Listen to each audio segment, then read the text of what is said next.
Welcome back to part 2 of the story of Ehud, the second judge of Israel, as we study Judges chapter 3, verses 20 to 30 together. I'm Ken Gedevanis, and this is A Layman Looks at Scripture. Last time we left Ehud returning to a private session with Moabite King Eglon to give him what Ehud called a very secret message from God. We don't know what the message really was, but David Gusick, the commentator, supposes that it was, those who oppress the people of God touch the apple of his eye and will be judged for it. This is not so much a lesson for us, but it is a message for those enemies of the modern day land and people of Israel. Don't fool around with God's chosen people, the apple of his eye. You will be sorry. You will be destroyed. I can't say it any plainer. And as we prepare this lesson, the world is indeed experiencing a situation which may erupt to the point of no return. Keep your eye on Jerusalem and keep praying for peace in the land. But let's get back to Ehud and Eglon.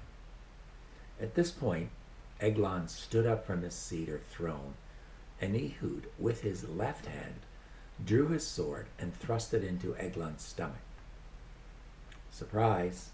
It pays to be left-handed in war. Now this guy was so fat that the whole blade got hidden by the fat of his belly once the blade was thrust in. Ehud left the sword inside Eglon's body, although his guts seemed to have spilled out. We would point out that the LXX totally omits this phrase, so the NAT has chosen to do likewise. The reason being, it is not clear what is meant, as the Hebrew phrase is only found at this point in Scripture and nowhere else. Ehud left and locked the doors behind him. Gusick agrees that some are troubled by this act of assassination. We cannot say that this event is a general approval or commission of those who would assassinate rulers who oppress the people of God. It is significant, though, that this was never suggested or even an issue in the early Christian persecutions in the New Testament. God did not necessarily approve of the method used by Ehud. It may be significant that there is no record that in his case, at least, that the Spirit of the Lord had come upon him, as he had on judge number 1, Othniel, and that he, Ehud, was never described as judging Israel. Nevertheless, the Bible reliably records this incident without giving specific approval of this act of assassination.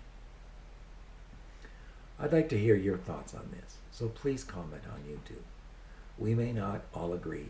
My personal thought is that while God may not have directed the assassination, he did not here at least condemn it. I have to believe that because God is God, he has the freedom to do what he wants, when he wants, and how he wants.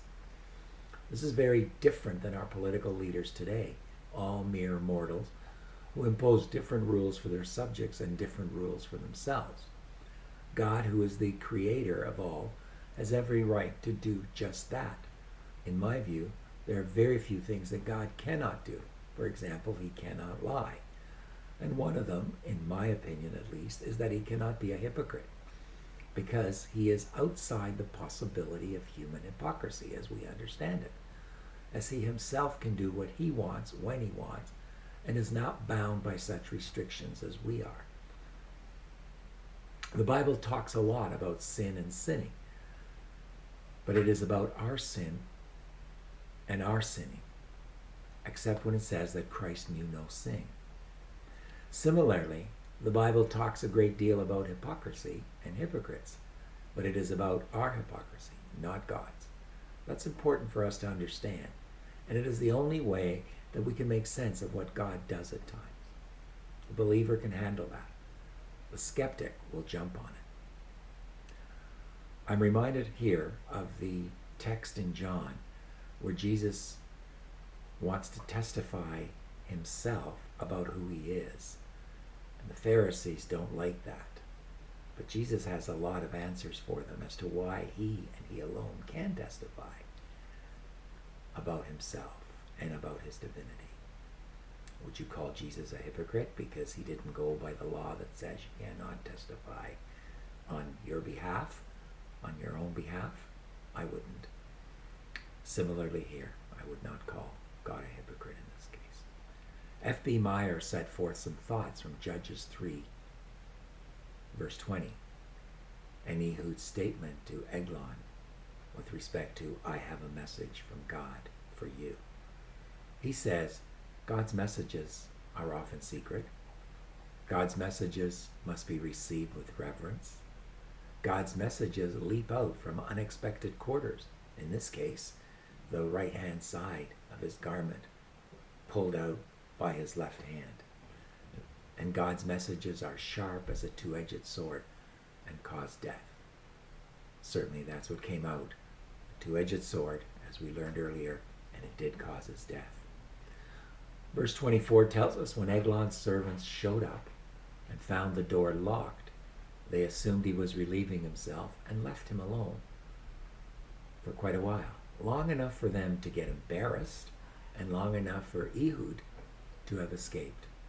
Long past the idols on his way to Sirah, a thick wood.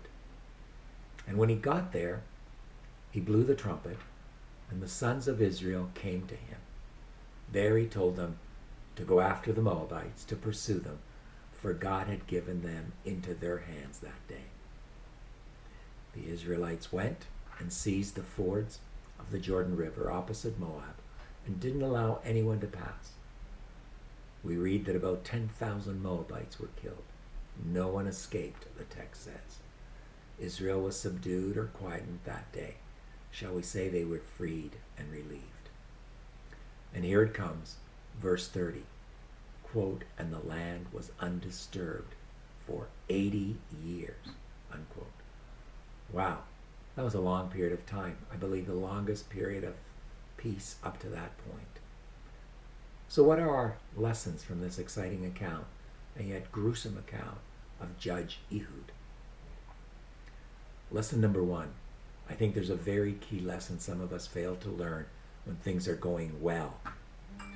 We forget how we failed to keep our part of the deal with God. And B, we forget that God can and does use anyone to correct us. He can use our enemies. He can turn good times into bad times.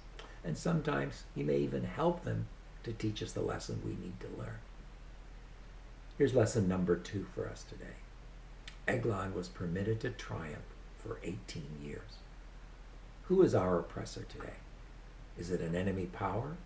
Is it the culture we live in? Is it an evil government? Who's your personal oppressor today? Is it your boss, a co-worker, family member?